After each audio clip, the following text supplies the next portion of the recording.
Imagine you are in a relationship where your partner is consistent, caring, and emotionally available. Nothing is wrong. Over time, what do you notice about your inner experience? A. I feel calm and steady. The consistency feels normal, even comforting, and I don't question it much. B. I start scanning for changes, tone, effort, energy. Even when things are good, a part of me wonders how long it will last. C. I feel oddly restless or bored. I value the person, but too much closeness makes me crave independence or emotional distance. D. I feel both comforted and uncomfortable. I want the closeness, yet something about it makes me uneasy, like I don't fully trust it. Based on whatever option you'll choose, you'll get to know what kind of attachment style you have. But before I tell you the meaning behind each of the options, let us understand what attachment actually is. Hi guys, this is Ira, where I help you by not thinking for you but thinking with you. So let's explore together. In actual words, attachment is an enduring emotional bond between an infant and a primary caregiver, characterized by the child's tendency to seek closeness, comfort, and security from that caregiver, especially in times of stress or distress. It is a biological and psychological system designed to keep infants close to caregivers for survival. As we grow and go through developmental stages, attachment in adulthood points enduring patterns of expectations, emotions, and behaviors that individuals display in close relationships, particularly romantic and emotionally significant relationships. These patterns are shaped by early attachment experiences with caregivers and later expressed through how adults seek closeness, handle intimacy, respond to separation, and regulate emotions with partners. In adulthood, attachment is no longer centered on survival needs but on emotional security, intimacy, and mutual support. For example, whether intimacy feels safe, scary, or overwhelming, how comfortable you feel depending on someone, how you handle conflict, reassurance, and emotional needs.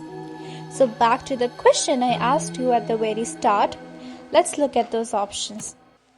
If you chose option A, you have secure attachment. It means closeness doesn't scare you and it doesn't make you anxious either. When someone treats you well and shows up consistently, your mind doesn't go into alert mode. You don't look for hidden meanings. You don't feel the need to test the relationship. You trust that connection and can be calm and steady, and you're okay with that. This is the healthy baseline where you feel safe giving and receiving love.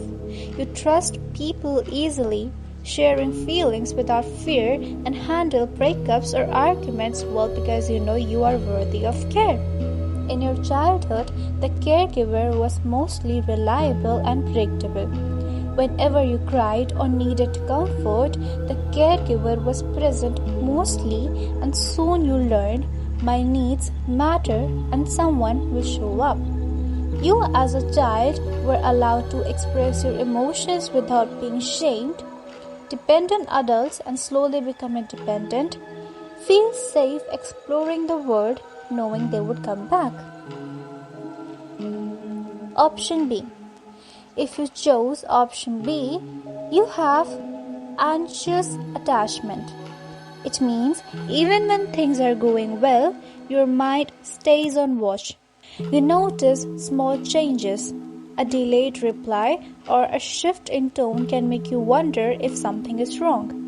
It is not because you are too much. It is because consistency feels temporary to you and a part of you is always preparing for it to disappear.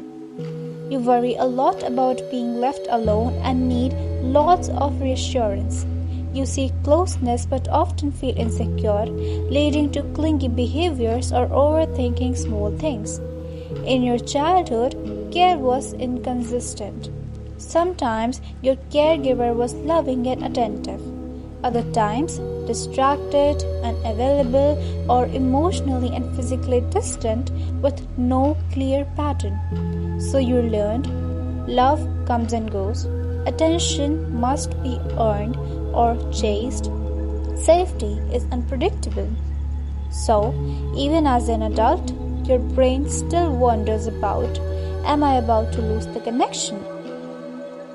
Option C, avoidant attachment. It shows how emotional closeness can start to feel heavy over time. Even though nothing bad is happening, too much closeness makes you feel restricted or uncomfortable. You care, but you also need distance to feel like yourself. You value independence over emotional ties and pull back when things get too close. Emotions feel risky, so you avoid deep talks or needs, preferring to rely only on yourself. In your childhood, emotional needs were often ignored, minimized, or discouraged. Your caregiver may have provided food, shelter, and structure, but not emotional warmth. Don't cry. You're too sensitive. Handle it yourself. These are some of the lines you may have heard a good amount of times when you were a kid. So over time, your brain learned depending on others is pointless or unsafe.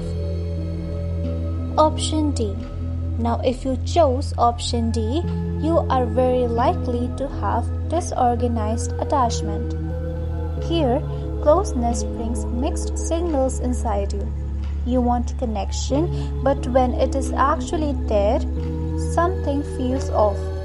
You might feel comforted and uneasy at the same time.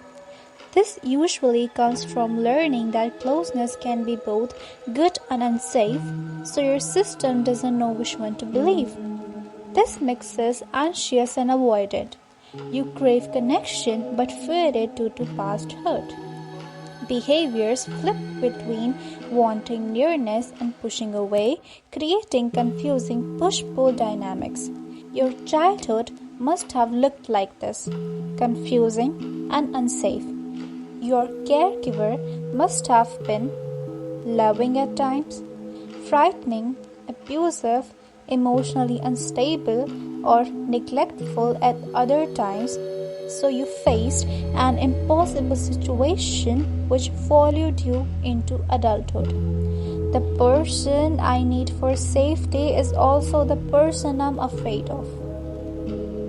Whatever you have seen and heard today in this video, just remember one thing. Attachment styles are not what's wrong with you. They are what helped you survive your childhood. You are not the person to blame, as you were only a kid. I hope today's video was insightful and informative. Let me know what attachment style you have, and I will be back with another amazing video. Thank you.